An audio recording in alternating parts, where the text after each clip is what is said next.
Hey there. Today I'm going to talk to you a little bit about KQ and its significance in the role of attaining a healthier body as well as an overall healthier physiology. So some of you might not be aware of this term kinesthetic quotient. Okay, so the idea of KQ is body intelligence and or physical intelligence. Okay, so basically I want to talk a little bit about the varying types of intellect that we've studied before and that a lot of people have put effort into in terms of building, training, and developing.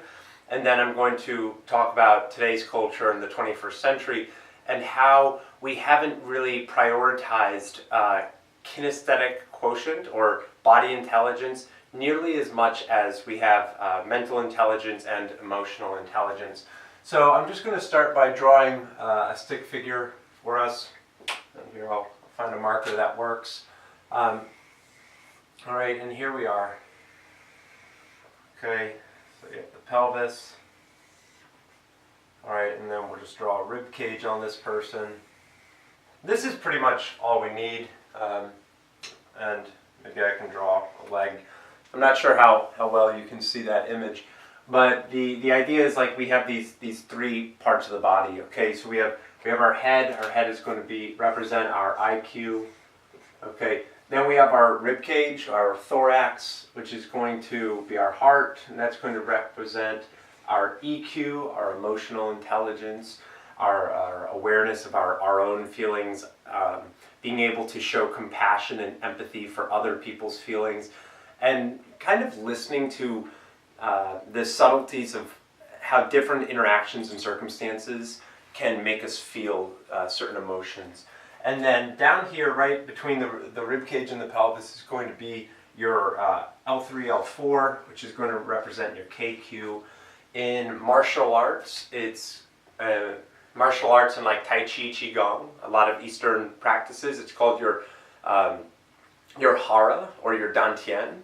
Okay, and basically all you have to think about is that this area lives right below the belly button, around the belly button. Okay, and this is going to be where kinesthetic intelligence comes into play. One of the reasons I think this works well as a diagram is a lot of us can understand mental intelligence. It's what's championed in schools. It's really what we're always encouraged to be using. You know, you want to get good grades, high scores on the SATs, you want to have the good job. It's really a priority for institutes and for, in educational settings and even out in the world in social interactions to be smart, okay? Like to be able to show off your knowledge and your know-how.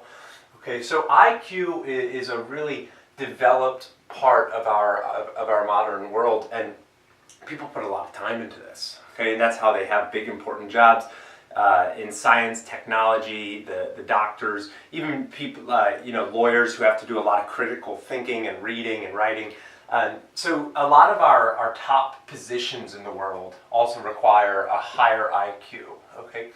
Now, because of the growing field of mental health and psychotherapy, and I think, growing up in the 21st century today, it's like even boys are being encouraged to get in touch with their emotional side a little bit more. We're moving away from this very stringent, like boys don't cry mentality. So I think as culture has shifted, we have begun to prioritize developing our own individual EQs, which is emotional intelligence, which I talked about a little bit earlier.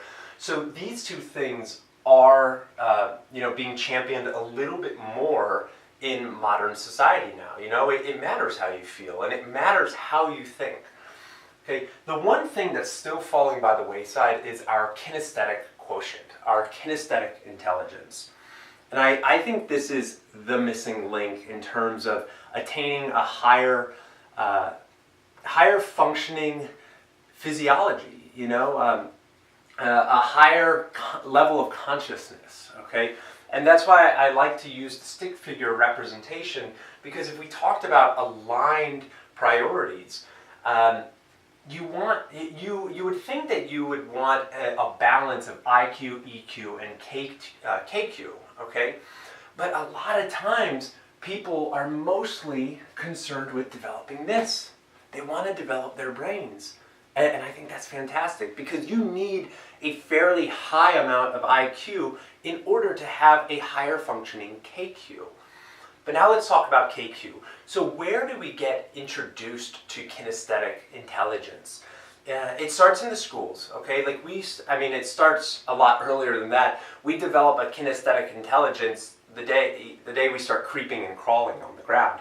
We start to learn how to bear weight on one leg and how to shift it onto the other leg, okay? And then we learn how to use our hands to produce a locomotive pattern across the floor to the table.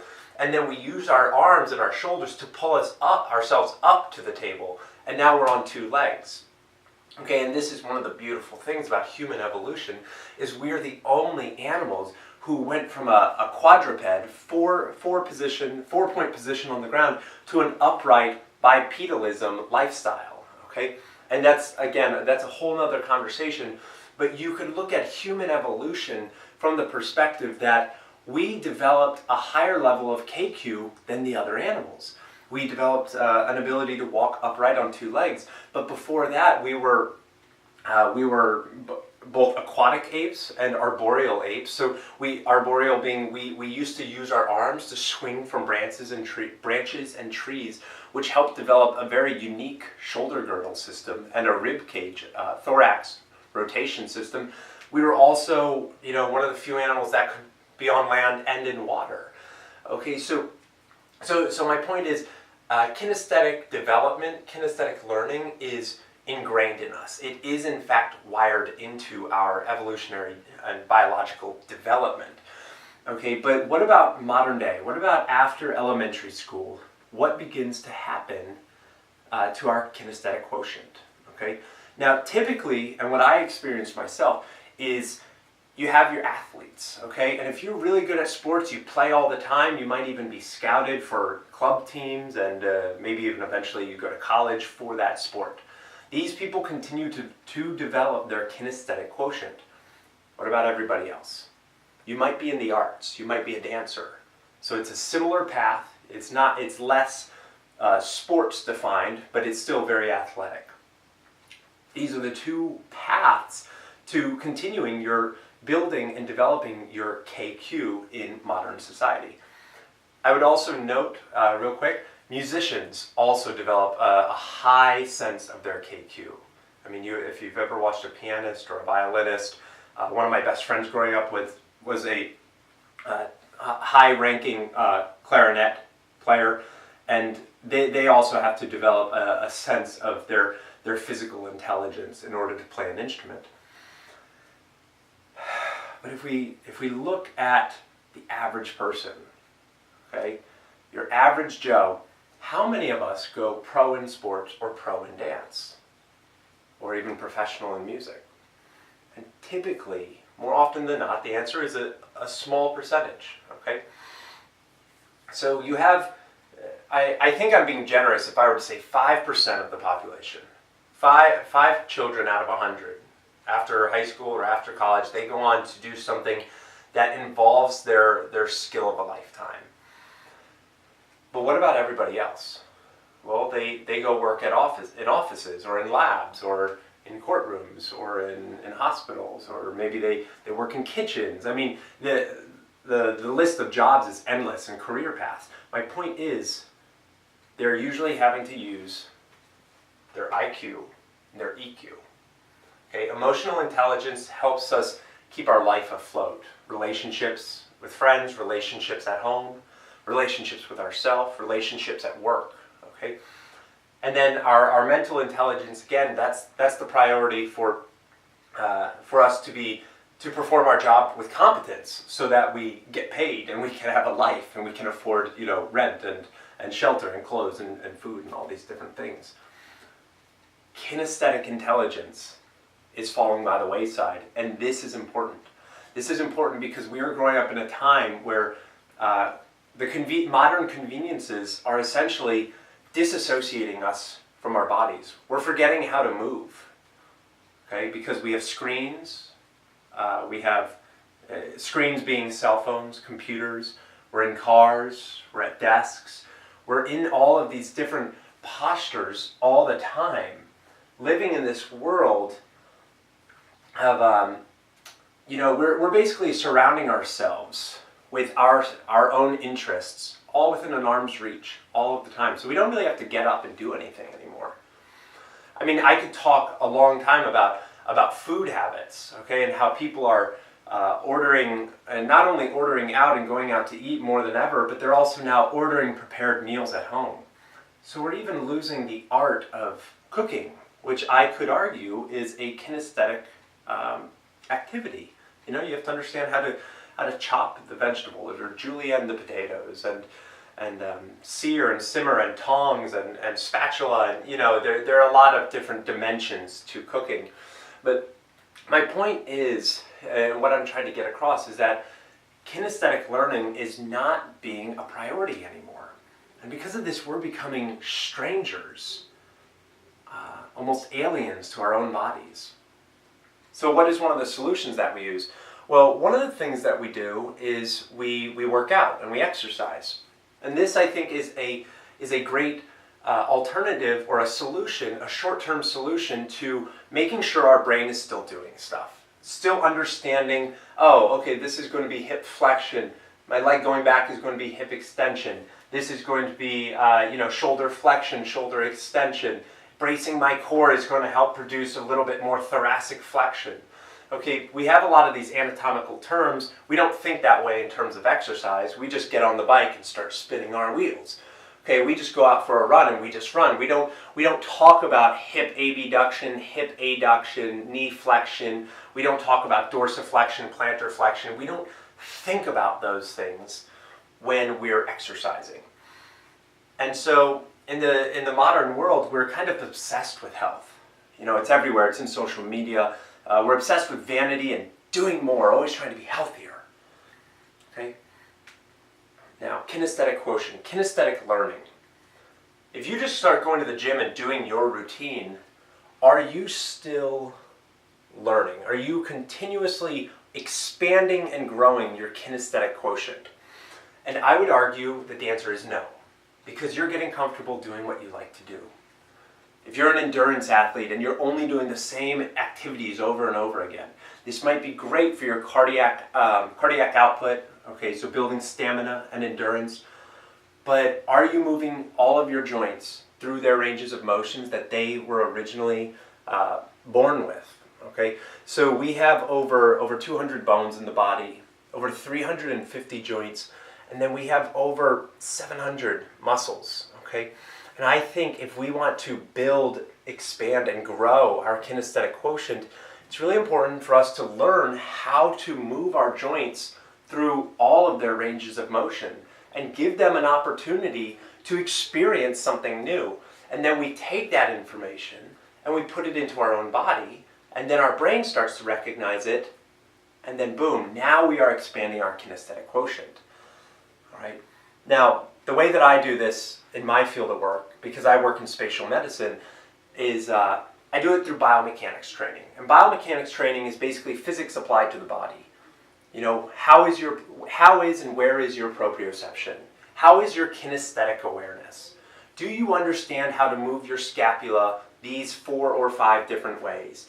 Do you understand how to shift your hips? Do you understand how to create lumbar flexion and lumbar extension?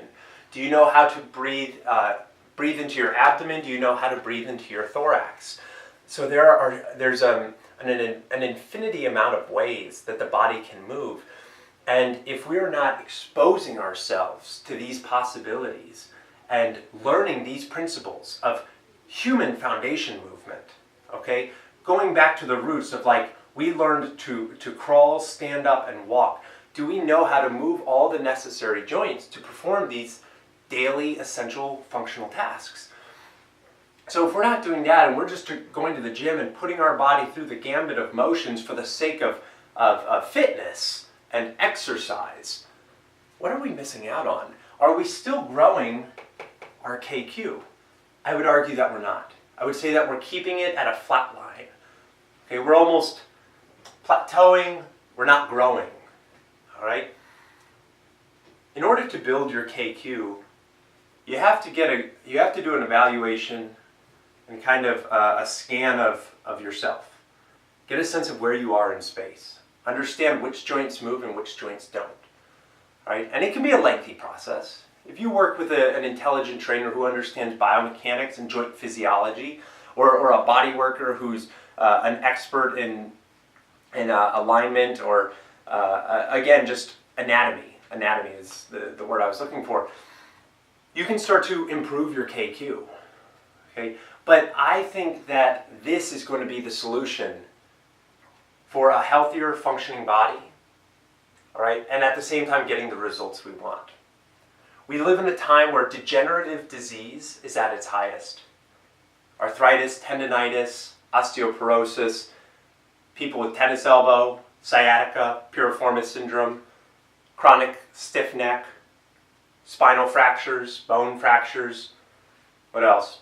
Torn menisci, ACL repairs, labral tears, stenosis, lots of different issues going on in the body. And that's because we're not using our body anymore. Ever since the Industrial Revolution began, the agricultural revolution, where we all used to have to be out in the fields bringing in the food, that's not the case anymore.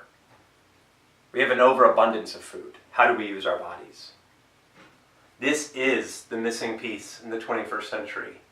And trying to exercise your problems away will not continue to grow your kinesthetic quotient. It will keep it kind of slowly, steadily, possibly climbing. Is it enough? No.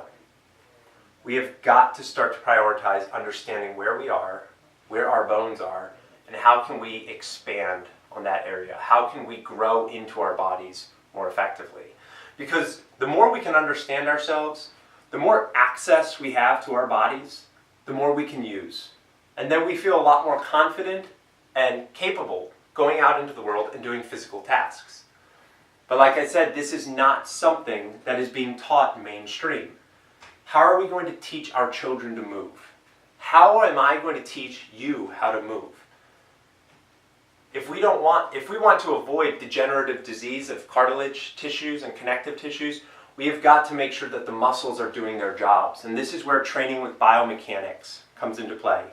Relevant human optimization is what I'm talking about. Looking at your daily life and saying, this is how we need to move. I need you to understand how to sit, stand, walk a little bit taller. All right? And this is through a process of learning how to correct your breathing, understanding where your spine is, how to decompress your spine, how to activate and wake up certain muscles so that we take pressure off of the joints.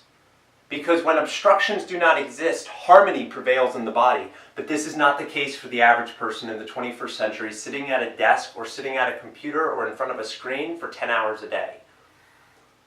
Kinesthetic learning, kinesthetic intelligence is the missing link in the 21st century. And I think if we can balance out the KQ, EQ, and IQ, we're going to see a lot happier and healthier individuals for the long haul of life. So, my name is Rob Stevenson. I'm a biomechanics practitioner and a manual therapist. I hope you reach out, and I hope this information was something new for you, and I hope it's a useful idea. Thank you.